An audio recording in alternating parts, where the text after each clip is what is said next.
We were actually flying a mission to the moon. This is one of the new initiatives from the Bush administration, is to return to the moon and get ourselves a colony going up there. And some of the kids were experiencing what it might be like once we do get that colony established. You know if it goes into CR1 or CR2. Are you there? We pretty much simulate between the mission control and the space lab different missions that real astronauts perform, like going to the moon and studying the Earth.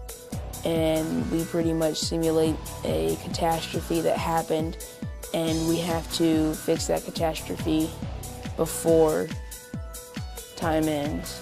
The missions that they do are so, they really are designed very well for the kids, and yet they really capture the essence of what the activity on board both the station as well as what's going on in the Mission Control Center. I think they're extremely well designed.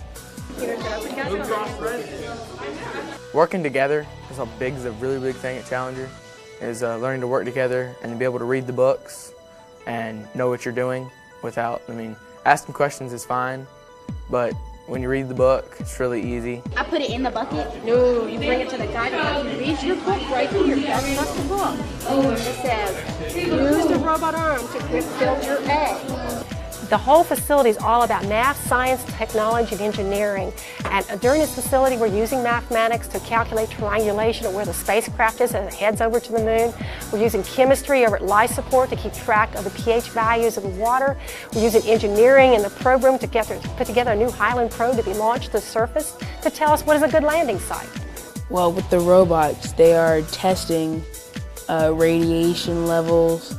They are testing how heavy different liquids are to see if they match up to different things. And if one thing is maybe too heavy, then there might be a possibility that it can contain explosive material. I think this might help us in science and math classes because it'll get us to think more logically, and in math you need to think very logically to solve word problems, and it'll teach us how to do scientific things like studying rocks will help us in science, and studying water will help us in science as well. America is not graduating nearly enough engineers. In China, depending on who you listen to, they're graduating 300,000 a year. We're graduating 60,000. Lockheed Martin alone, of our 140,000 employees, about 100,000 are eligible for retirement in the next 10 years. How are we going to fill that pipeline just for Lockheed Martin?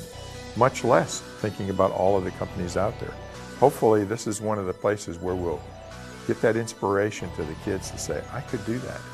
And this could get them interested in being astronauts or going to the moon, or shoot, by the time they get out there, they could be going to Mars, living on Mars.